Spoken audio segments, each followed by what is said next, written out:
Hello and welcome to Berringer, and this is a update for the 17th of November 2013, and you are looking at my station end, and as you can see the station has received a lot of work and it's all been painted. There's no detailing attached to it, it's just literally just been painted. There's a couple of bits of detail like the old Metcalf waiting room. We've got a couple of benches just to see the effect, but I added this little kiosk from Scenecraft and I painted it in the MSC colours, which is I think how the station's going to be. And that's the only bit really that that's because I'm not sure whether I'm going to keep these because I think they look a bit too plasticky for my liking, so I'll probably get rid of them, but they're just there for effect. But as you can see, the station's had work all the way down, so that's where my main focus has been. Thanks to Jason at 5 Elms for his idea with the matchsticks, because I've adopted his idea and I've used it all the way along, and I have to say it's a very cost effective and it's also a very effective method of doing edging, as the Pico size can be quite expensive when you've got long lengths of platform, and then with the plastic card it goes on quite easily.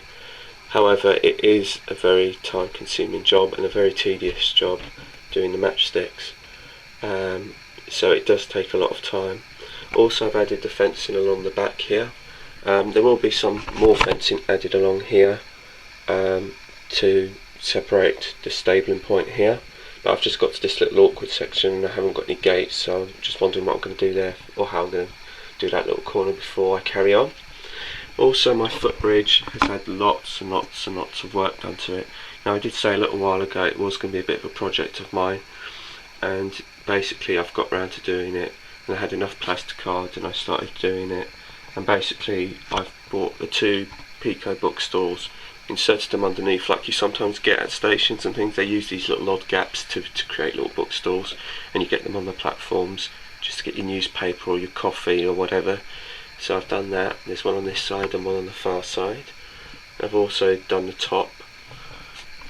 Also, I've taken the back off of it because it was, if you remember before, it also had one of these on the other side, but obviously you couldn't have any access to the platform, so I've got rid of that and cut that off.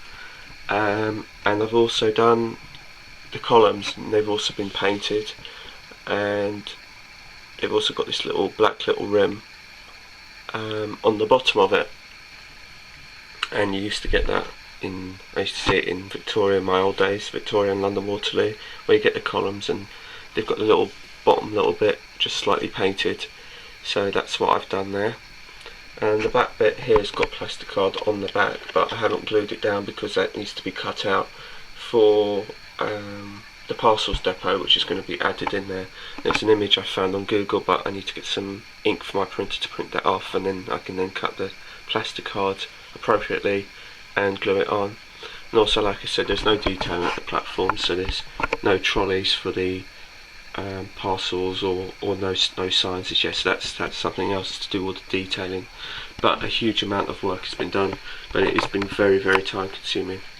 I mean, this bit here used to have, you may remember before, there was a big gap here between the actual platform and the wall here, so that's all been filled and plastered, but just plastering that and then sanding it has created lots of mess, and that's why there's no trains running, because the track needs an absolute good clean, because it's absolutely filthy with all the plaster and dust that's been going around.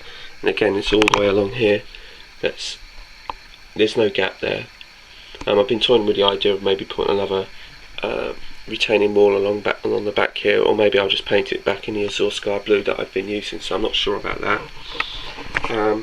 This is the plastic card I've been using, it's the fine brickwork.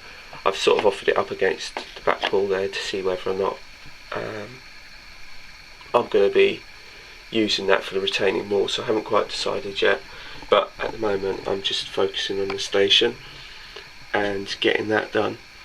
So I'm going to be using the Nightwing lamps along various sections of the platform, and be doing some more fencing along there. And then by the time you've added all that and you added a population of people and trolleys and things, it will bring the layout to life more.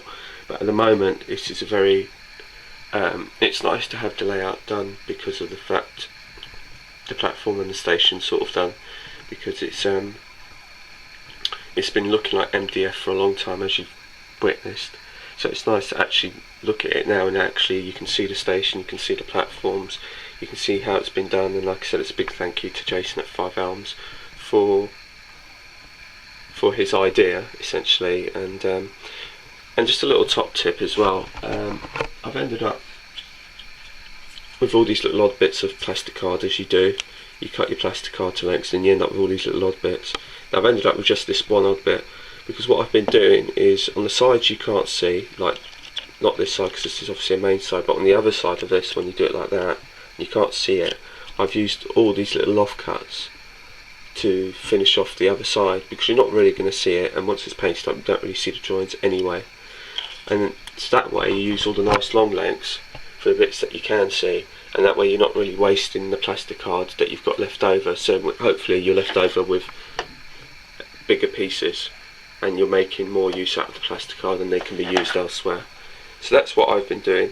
I mean, that's the thing with this platform here on this side, because it's been filled, I couldn't, whereas with this platform here and that one there, you could remove it, I can take it to my table and work on it, but on this one I couldn't. So I've had to literally paint the edging by leaning over, and also obviously on here the walling had to be put in place and painted over, so I've had to lean over to do that. So it has caused a bit of backache and whatnot, because I haven't been able to remove this platform here to do the work because of the filler that was used to actually conceal all the gaps and things. So that was the only difficulty that I really had. But like I said, as long as you do the matchsticks and things like that, if you do decide to go down this road, you watch a program or something, it isn't as bad, but it is a very good idea, and it is a very cost-effective idea of doing it. And thank you very much once again to Jason. And like I said, I'm very pleased with the footbridge and everything else, and I'm going to leave you with some pictures of some inspiration that I've had, and that way you can see just where I've been getting some of my ideas from. So thanks for watching, and hopefully next time I'll do an update for you. There'll actually maybe be some trains running and everything like that, but I'm very pleased with the progress so far. So thanks for watching, feel free to comment and subscribe, and I'll speak to you soon. Bye for now.